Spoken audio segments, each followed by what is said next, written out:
Hello?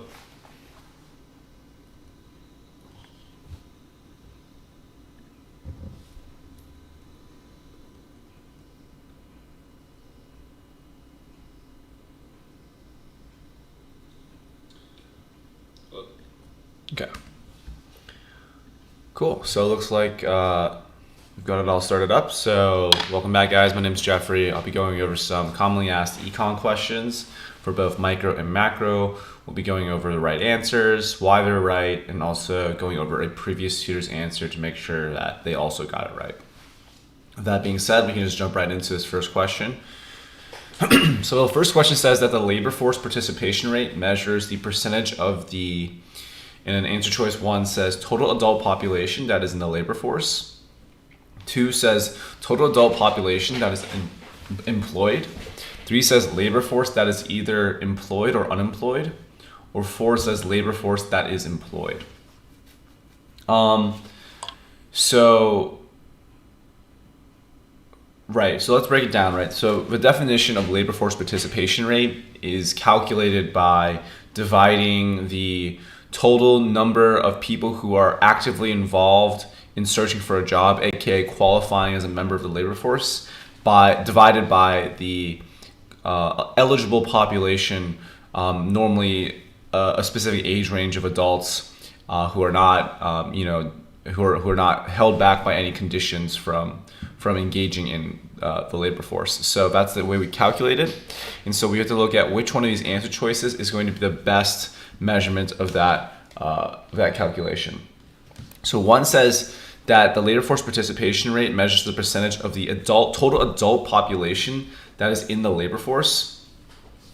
It's a pretty good answer, right? Like, I would improve this answer by saying that it's not necessarily just the total adult population. I would say it's the total eligible population, because there are some adults who still wouldn't qualify or wouldn't be able to engage in the labor force for some reason or another, right? So, but by and large, this is going to be a good answer choice, but we can take a look at the other answer choices. Number 2 says total adult population that is employed. So the percentage of the total adult population that is employed. So we have to remember that labor force participation does not distinguish between whether or not you are employed or unemployed. It simply measures the total number of people in the labor force. The labor force composes all people who are employed and unemployed, right? So to divide the number of employed people by the total adult population would be to underestimate the labor force participation rate, because the unemployed people are still considered a part of the labor force. So 2 is going to be incorrect. 3 says labor force that is either employed or unemployed. And so this doesn't really make sense if we connect it back to the STEM. It measures the percentage of the labor force that is either employed or unemployed. That would be 100%, right? Because the labor force is simply composed of the sum of the number of people who are unemployed and the number of people who are employed. So if we took that as a percentage, it'd be 100%. So this would not be correct. Number 4 says the percentage of the labor force that is employed. And so again, this would be more so the this would be like the employment rate rather than the labor force participation rate, because you're dividing by the total labor force instead of the total eligible population. So answer choice 1 is still going to be the best answer here, and it says that the labor force participation rate measures the percentage of the total adult population that is in the labor force. Let's take a look at the previous tutor's answer to see what they got. So the previous tutor said 3, the labor force that is either employed or unemployed. And so again, we're going to disagree with this answer, right? Because given that calculation, the percentage of the labor force that is either employed or unemployed is always going to be 100% by definition. So that's not what we're looking to measure with the labor force participation rate. Now let's take a look at their explanation to see why they reached that answer choice. They said that the labor force participation rate measures the number of people actively involved in an economy as a workforce. It's the ratio of the aggregate of all workers employed and unemployed, but actively searching for employment in the economy, to the total number of people in a non-institutionalized civilian working age population. That's so far correct. It is an indicator of an economy's active workforce and is crucial to the analysis of unemployment and employment data of the economy. It excludes institutionalized people and people from non-working age populations from its calculation. This metric is representative of the proportion of people who are working or are looking for work out of all the people who are a part of the economy's labor force. So actually, the rationale behind their explanation basically makes sense, and it is correct. It's just the final answer choice that picked that as incorrect. So the correct answer is answer choice 1.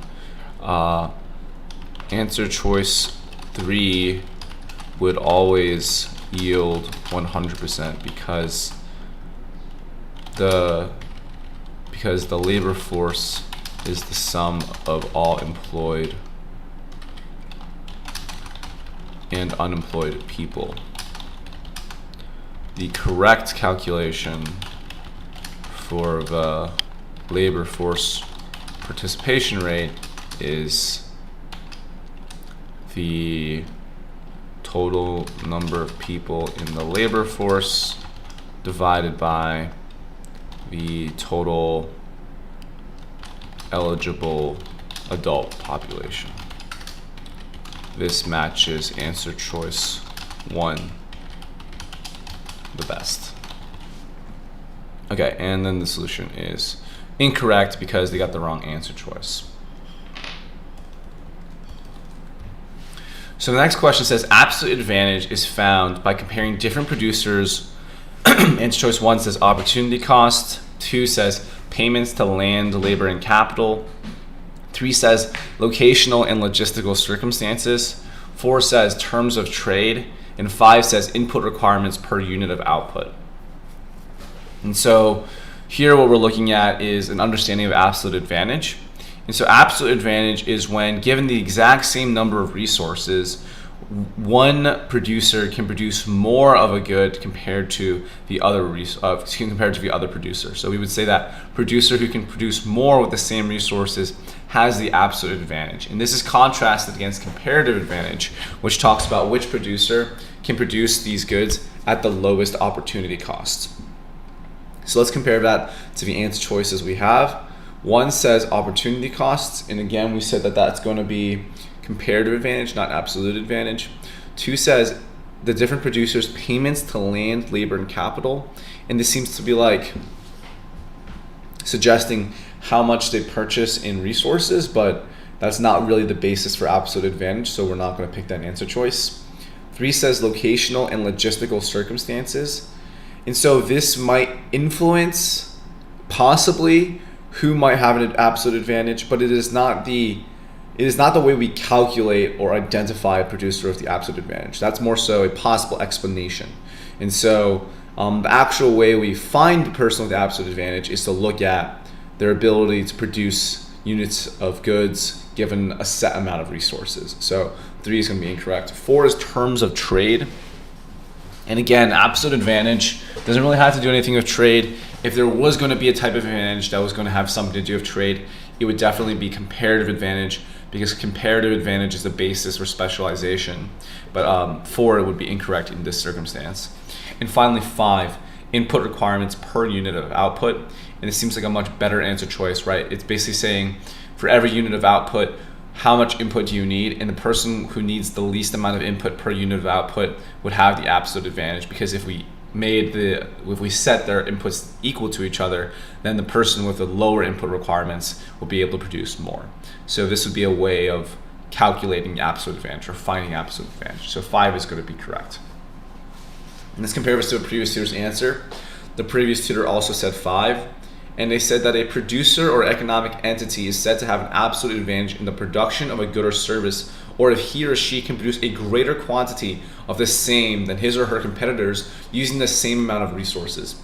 Absolute advantage refers to the ability to have a smaller input requirement per unit of output. It was the basis of international trade, according to Adam Smith, and was later replaced by the theory of comparative advantage. It's a pretty good answer, nothing that we really need to add on there. I'm going to mark that as correct. Next question says, refer to the accompanying table for Waxwania, which we're going to assume is a company, a country. And so we have 3 columns. The first one is government expenditures given by G. The second one is tax revenues given by T. And the third one is real GDP, usually given by Y. And so looking at the column, we can see that government expenditures is constant at $160. And then basically the change is going to happen with regards to GDP and tax revenue. So we can see that GDP, as it increases by $100, we can see that tax revenue is increasing by $20 each, right? So let's figure out what the, and this is a pretty constant ratio, right? This is always increasing by 100, this is always increasing by 20. So what's the question asking? So the question says, what is the marginal tax rate in Waxmania, and what is the average tax rate?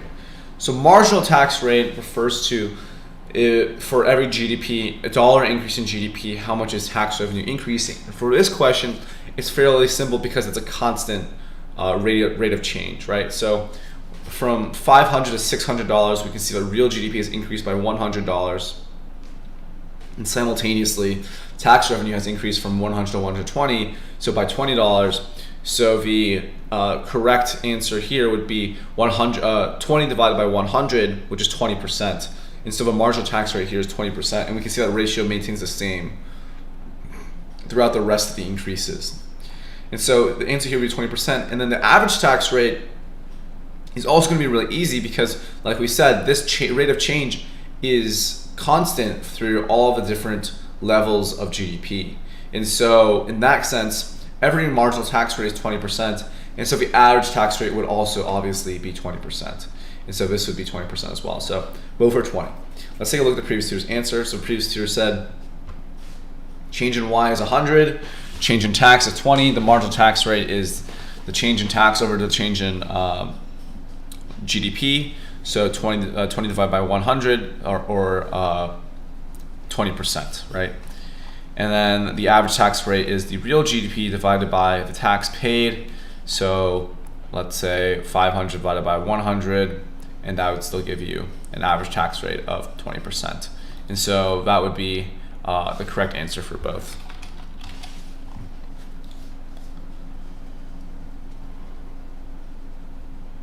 All right. I think there's a long list of questions here, so let's start at the top. The first question says the assumption of perfect competition implies that A, individuals in the market accept the market price as given. B, individuals can influence the market price. C, the price will be fair.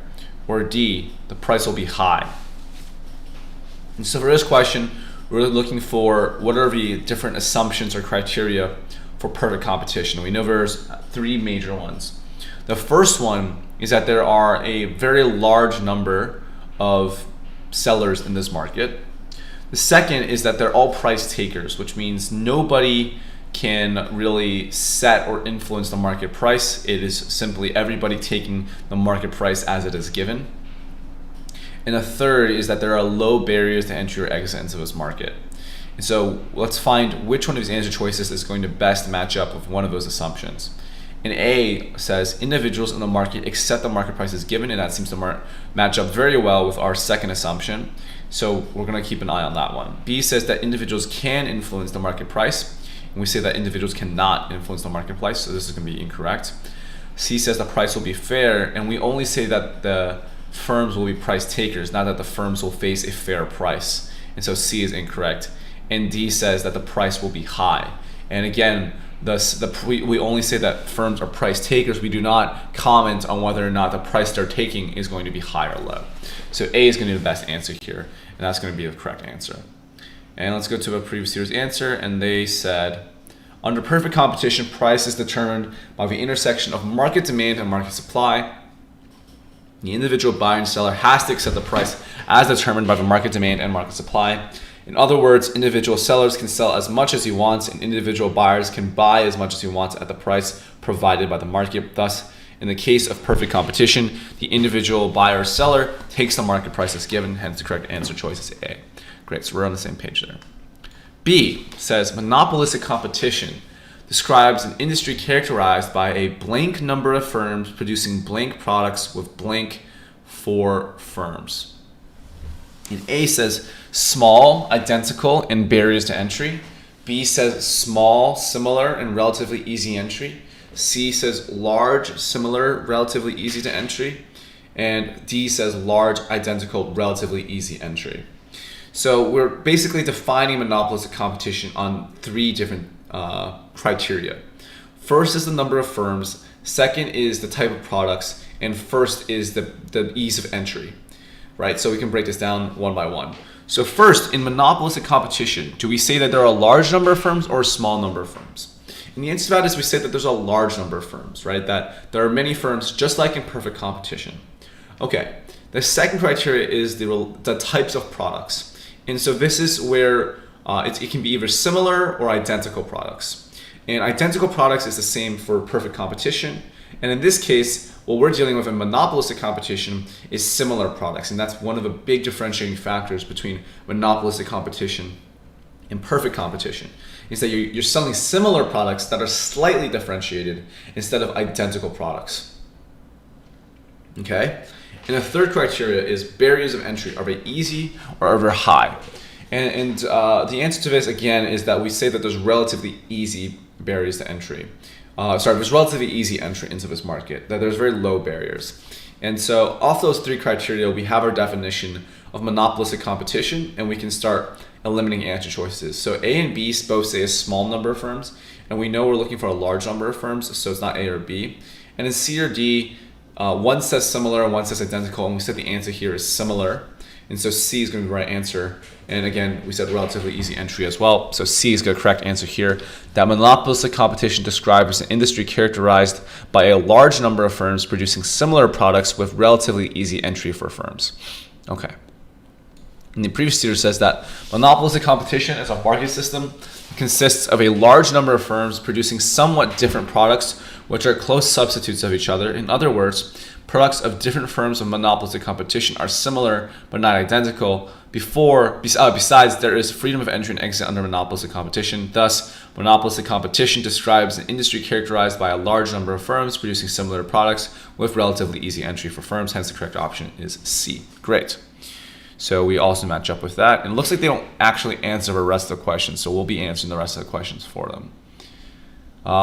And question 3 says, Microsoft and its operating system are often cited as an example of a company that grew into a monopoly through A, ownership of a resource, B, patents, C, network externalities, or D, large economies of scale. And so this is going to require some background. I'm not an expert on Microsoft, but we can break down the answer choices into what they mean. So A says ownership of a resource. And so the way that ownership of a resource can make it grow into monopoly is if you're the only one that can really produce a resource or have access to an essential component of a resource, then that obviously sets you up to be a monopoly because everybody else has to come to you to get that input. I don't think that Microsoft falls under the category of a company that has grown into monopoly because they own a resource, right? Like when Microsoft developed an operating system, but that's not off of the ownership of a resource, that's off R&D, right? So that's not necessarily correct. Now B says patents, and what patents are is a government issued monopoly in exchange for the publication of how to produce a good to a public domain. And so patents are government regulated monopolies, right? And so I'm not exactly sure, but I don't believe that Microsoft and its operating system, I don't believe that those are patented as a whole. There might be components that are patented, and I also don't believe that that's the reason they grew into monopoly. That the only reason their OS was their dominant OS is because they have a patent in it. I think it has much more to do with some of the other factors that we'll see later on in this list of answer choices. C says network externalities, and so what this refers to is that if you're building a network, that ownership of the resource by one person increases the value of the ownership to everybody else.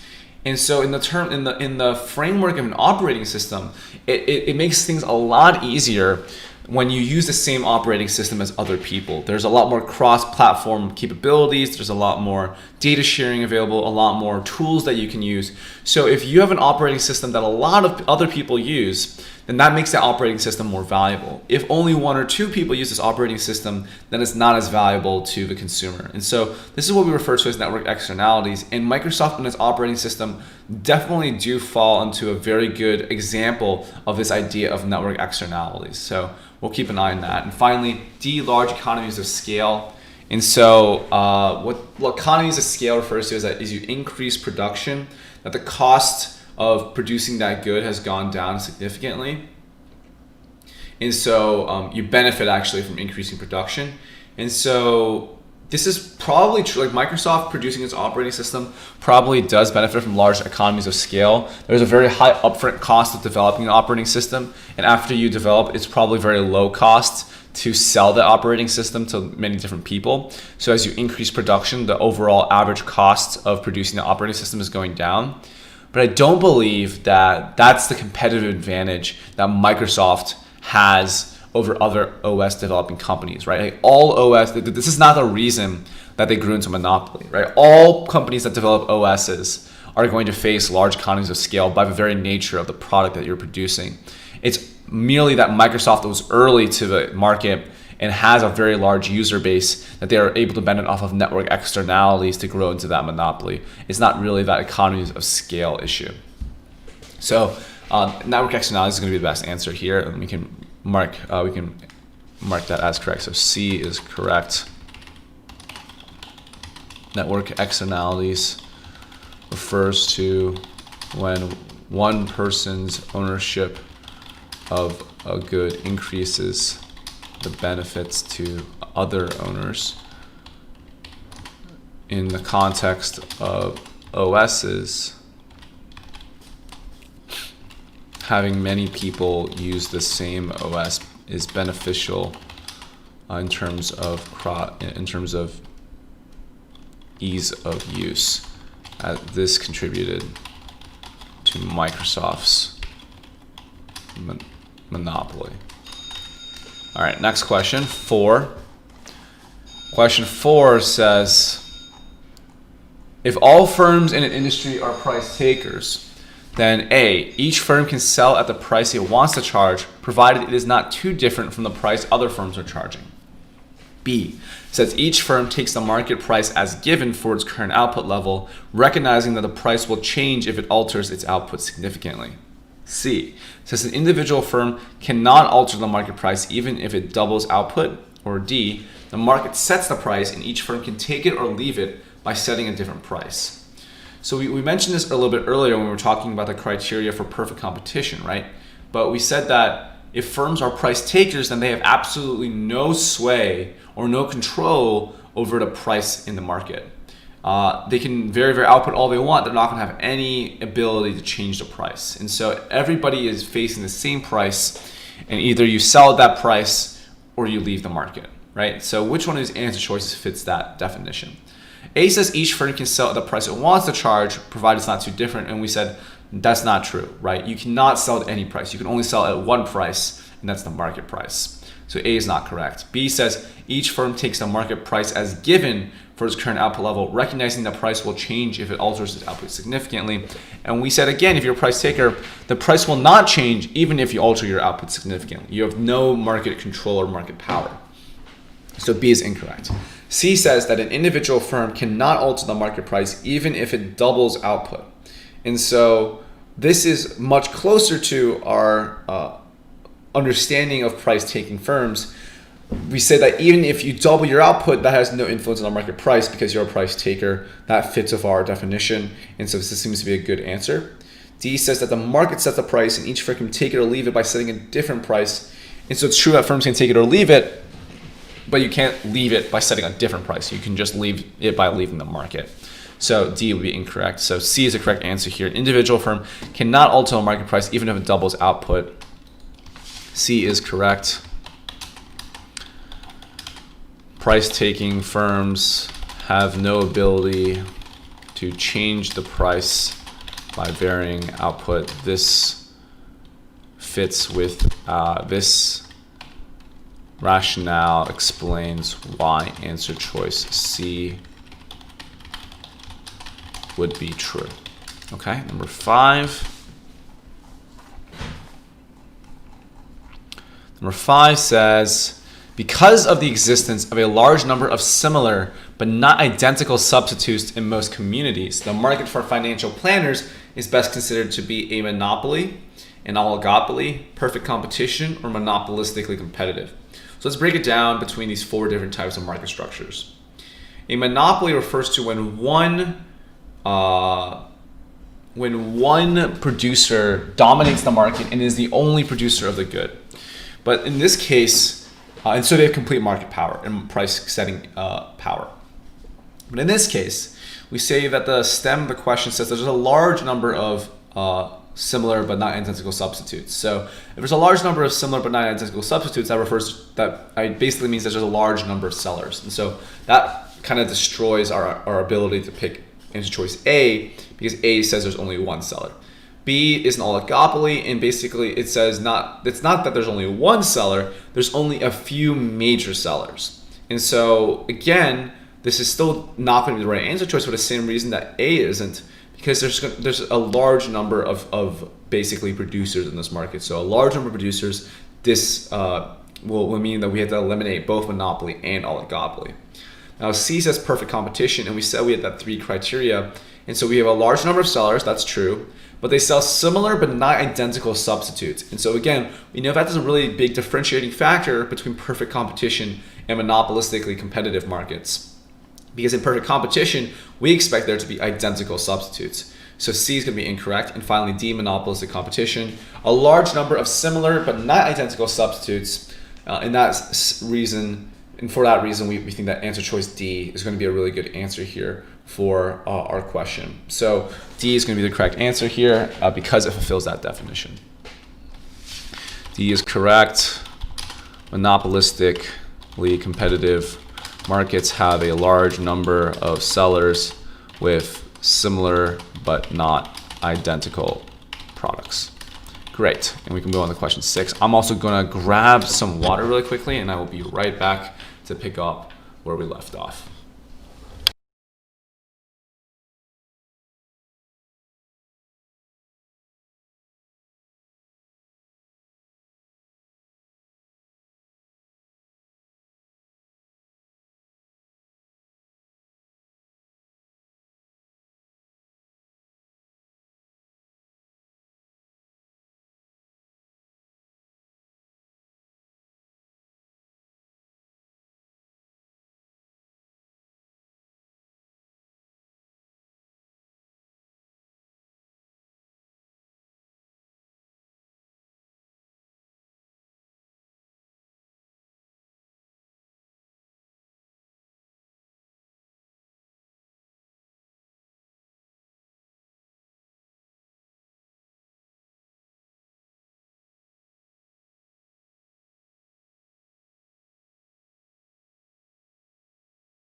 Okay, let's go to question 7, I guess, because there's no question 6. 7 says De Beers became a monopoly by A, establishing control over diamond mines, B, economies of scale, C, technological superiority, or D, ownership patent.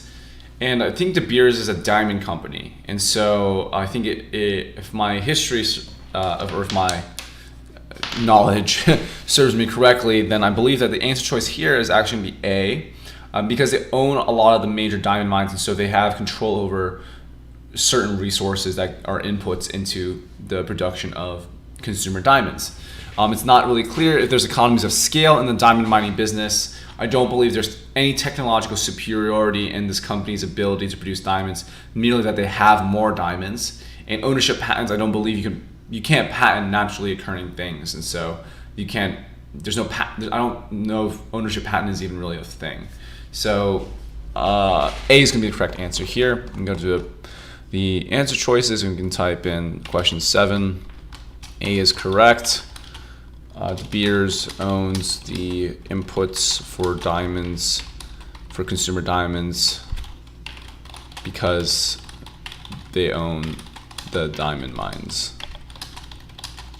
This allows them to have a significant market share of the diamond market. Okay, question 8. We can see if we can put this over here to make it a little bit easier, so we don't have to keep scrolling all over the place.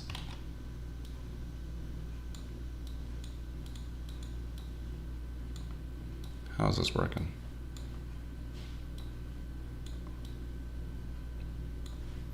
All right, question 8. The land that Scott owns has the only known source of aloe needed to make anti-itch lotion. In this case, Scott's monopoly results from A, government restrictions, B, location, C, sunk cost, or D, ownership of scarce inputs. And so A says government restrictions, and we don't really see any impact that government has in this situation set off by this question, right? Government doesn't really play a role, so it's not going to be A. B says location, and yes, it is location, but it is the specific. Maybe there's a better answer out there, right? Like technically, yes. Like if he didn't have the land where he has it, then he wouldn't have the monopoly. But maybe there's a more specific answer that there is out there. C says sunk cost, and this has nothing to do with anything related to this question. Sunk cost refers to the idea that the costs that have already been incurred shouldn't factor into decision making. Only the costs that will be incurred in the future compared to the benefits should be considered. And D says ownership of scarce resources. And so, again, this is probably a better answer than B for location, because the real reason that he owns monopoly is because he has the only access to the aloe that is an input into this anti-itch lotion. So he has the ability to have a competitive advantage there. So D is probably the best answer here. D is correct. Scott has the only known source of an input into this lotion, which gives him market power over that input and the secondary products.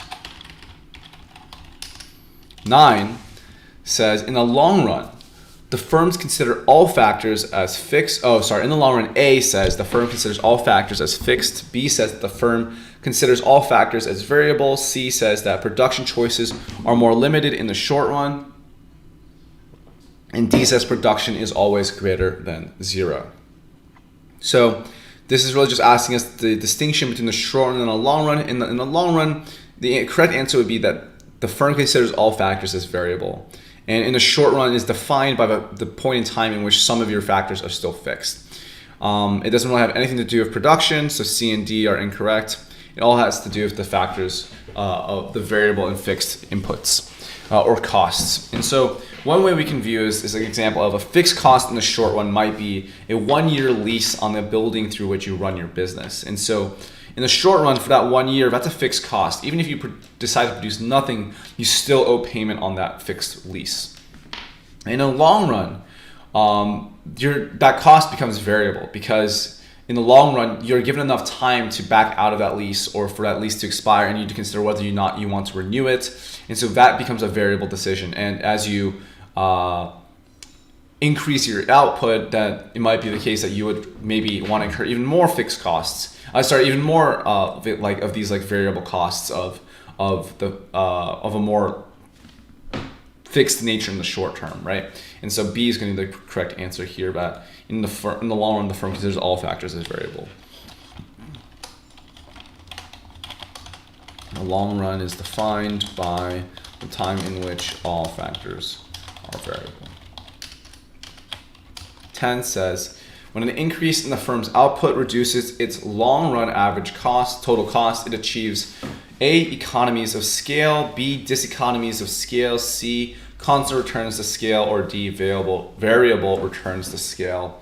So basically this is referring to the idea of the relationship between output and long-run average total cost.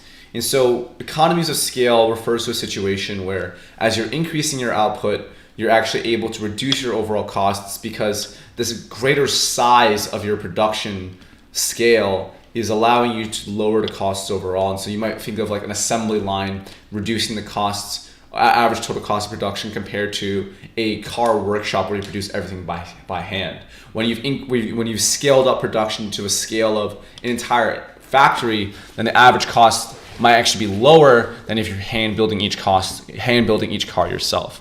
And so that's what we refer to as economies of scale. A is correct.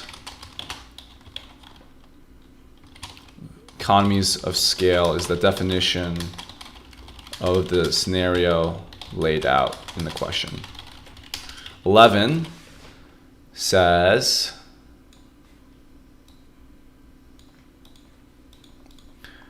or there's no 11, 13. Most electric, gas, and water companies are examples of A, unregulated monopolies, B, natural monopolies, C, restricted input monopolies, or D, sunk cost monopolies. And so they're all monopolies. So the question is, which one of these is the correct type of monopoly? A says an unregulated monopoly, which is basically saying a monopoly that is allowed to exist without any government intervention or regulation. B says natural monopoly, which refers to the idea that some industries are so high barrier to entry that the market structure naturally lends itself to a natural monopoly, structure, and that it's really hard for there to be competition in these types of markets. C says restricted input monopolies. I've actually never really heard of a restricted input monopoly, so I'm not sure what that refers to. And D says sunk cost monopolies, and again, I'm not really sure what a sunk cost monopoly is. And so, because sunk cost doesn't really seem to be related to monopolies. So it is, however, going to be a natural monopoly, B.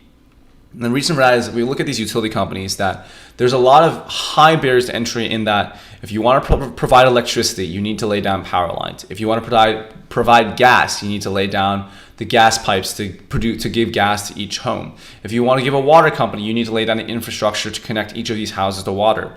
And the thing is, it only makes sense for one company to take care of that infrastructure. It wouldn't make sense for there to be 5 companies that are all laying down electric grids and you have 5 electric cables connected to your house, and then you get to pick between one of those 5 and the other 4 are useless. That's a really inefficient way and a really expensive way of looking at things, and no company is going to put down the money to do that, right? When they know that they won't even necessarily be rewarded for putting down those lines. So the natural type of market that these utilities are in lends themselves to a monopoly structure where if one company has already put down the infrastructure for electricity or gas or water, then it makes very little sense for another company to come in and try and do the same thing. And so it's naturally going to be oriented towards a monopoly structure. So 13 says B is correct. We say that for utility companies, the high barrier to entry is the cost of infrastructure to support the distribution of these utilities. If one company has already built that infrastructure, it's unlikely another company will try and come do the same thing. This structure lends itself, this market structure naturally lends itself to be a monopoly.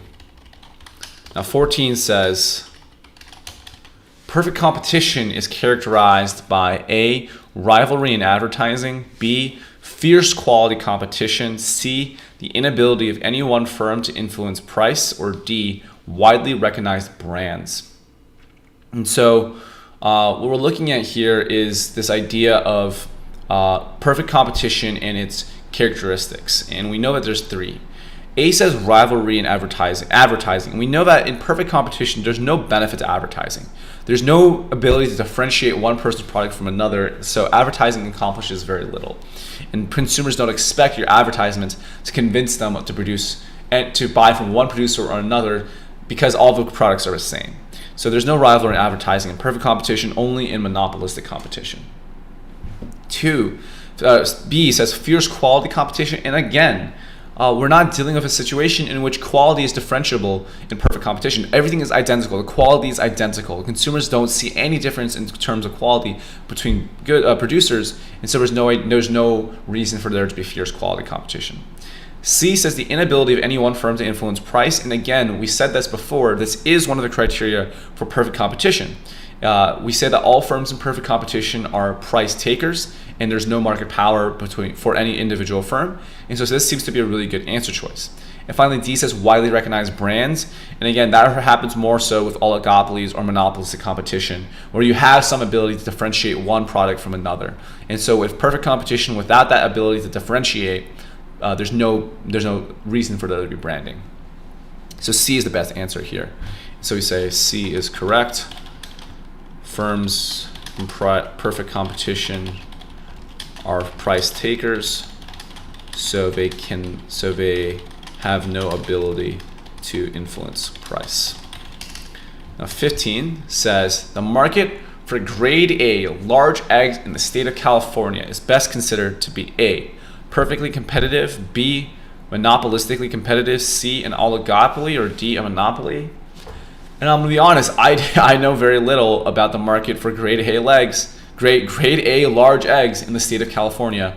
I actually don't know anything about that market structure. Now we can go down to the criteria. What do we think is going to be the case for a number of sellers in that market? Is it going to be large or small? And I would say when it comes to farming goods, there's usually a large number of sellers. Like if you look at wheat, we know there's a large number of wheat farmers. And so if we apply that logic to another form of food production, then we can say that maybe there's a large number of sellers in the state of California. So we can call that a large number of sellers. B, is there a difference between these products?